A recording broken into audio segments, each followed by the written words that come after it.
Guys यदि आपने किसी से भी लोन लिया तो धारा 419 और 420 के तहत आप पे केस कर सकती है कोई भी फाइनेंशियल कंपनी। लेकिन उसके कुछ इश्यूज होते हैं, कुछ रीज़न होते हैं, तो गाइज वे कंप्लीट समझाने वाला हूँ। यदि आपने उस टेनर के अनुसार जो आपको दिया है लोन नहीं दिया तो टेक्निकली आप पे कॉल की जाती है। उसमें आपको रिमाइंड किया जाता है कि आपने ये लोन ले रखा था, वो रीपेमेंट क्यों नहीं कर पा रहे। उसका जवाब अगर आप नहीं देते, तब भी आप रीपेमेंट नहीं करते, तो उसके बाद कुछ हरासमेंट होते हैं। हरासमेंट होते हैं जैसे कॉन्टैक्ट हरासमेंट हो गया, व्हाट्सएप हरासमेंट हो गया, और काफ़ी प्रकार के हरासमेंट हो गए। ठीक है, रेफरेंस नंबर पे कॉल करना। यदि फिर भी आप लोन लेकर फिर भी नहीं दे रहे तो आप पे एक नोटिस जारी किया जाता है। ठीक है, नोटिस जारी किया जाता है, वो लीगल होता है, लीगल नोटिस मतलब कोर्ट के द्वारा। ठीक है, उसमें धारा लिखी हुई होती है 419 और 420, 419 और 20। ठीक है, तब भी आप लोन नहीं देते तो यहाँ पर पहुँच जाता है police case, police case, police case. ठीक है, पुलिस केस होने से पहले एक कोर्ट केस होता है।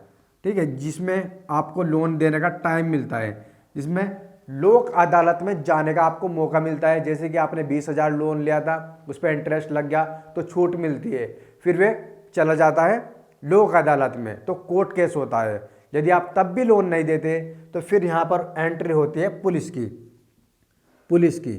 ठीक है, पुलिस यहाँ पर पुलिस अपनी कार्रवाई करती है 419 और 420 के तहत। ये लगाते हैं 419 और 420। ठीक है, लेकिन यहाँ पर आप किस प्रकार से बच सकते हैं गाइज? 419 और 420 जो धारा है वो फ्रॉड की है। 420 धारा है फ्रॉड की।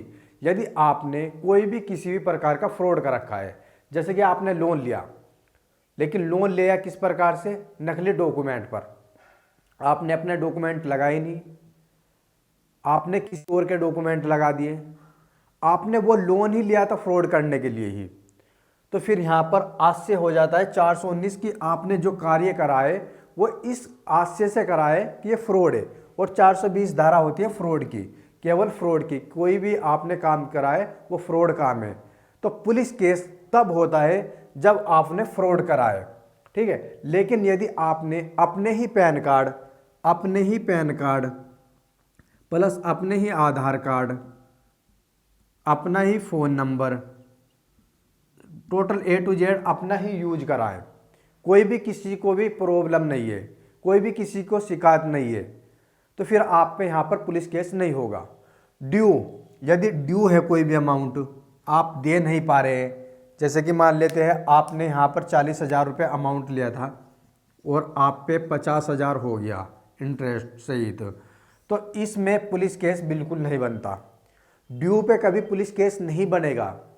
यदि आपने लोन लिया, आप रीपेमेंट नहीं कर रहे, तो उसमें इंटरेस्ट बढ़ जाएगा, आपका सिविल स्कोर डाउन हो जाएगा, पैन कार्ड ऑक्यूपाइड हो जाएगा, आधार कार्ड ऑक्यूपाइड हो जाएगा, प्रतिबंधित हो जाएंगे, आपका लोन NPA में चला जाएगा, फाइल DSA में चली जाएगी।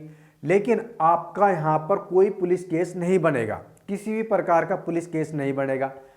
कोर्ट केस यहाँ पर होता है केवल लोन जमा करने के लिए, आपको छूट दी जाती है, ये नहीं कि कोर्ट में बुलाकर आपको सजा दी जाएगी। तो इस प्रकार से यहाँ पर पुलिस केस से बचा जा सकता है। और इस प्रकार से आप पुलिस केस होने से ध्यान रखें कि आप अपने पैन कार्ड, आधार कार्ड और बैंक की पासबुक जो भी है आप अपना ही यूज करें। ठीक है, यदि आप क्रेडिट लिमिट लेते हैं, किसी प्रकार का क्रेडिट कार्ड यूज करते हैं, तो आप अपने ही डॉक्यूमेंट पर यूज करें। तो इस प्रकार से आप पुलिस केस से बच सकते हैं। गाइज कुछ लोग बोलते हैं कि नोटिस जो जारी किया जाता है क्या वो लीगल होता है, क्या कोर्ट के द्वारा जारी किया जाता है? गाइज कोई भी अगर आपको लोन दे रही है एप्स किसी भी प्रकार की, तो उनके पास अथॉरिटी आ जाती है कि आप पे एक नोटिस भेजा जाए। उनके पास सिस्टम होता है, वो सिस्टम से जनरेट करते हैं, अपने उस पर नाम लिख देते हैं एक एडवोकेट का। जो उनके पास एक रियल में एडवोकेट होता है वो बस नाम का होता है। ठीक है, वो बार बार आपके लिए कोर्ट में जाके नहीं खड़ा होगा। ठीक है, आपको 2,000 रुपये लोन दिया, 50,000 रुपये उसकी फ़ीस है, तो 48,000 रुपये उसका और कौन भरेगा? तो ऐसा कुछ नहीं, वो सिस्टम होता है, केवल लॉ मैनेज करता है, वो लॉस के अनुसार ही कंपनी चलती है, तो वो केवल मैनेज करता है, बस उसका नाम चलता है। तो इस प्रकार से यहाँ पर केवल नोटिस भेजे जाते हैं, वो सिस्टम के अनुसार भेजे जाते हैं जो उनके जरिए से जनरेट होते हैं। तो गाइस फिर भी आपको कोई प्रॉब्लम आ रही है, किसी प्रकार की प्रॉब्लम आ रही है, तो आप कमेंट बॉक्स में लिख सकते हैं। गाइस लाइक जरूर कर दीजिए।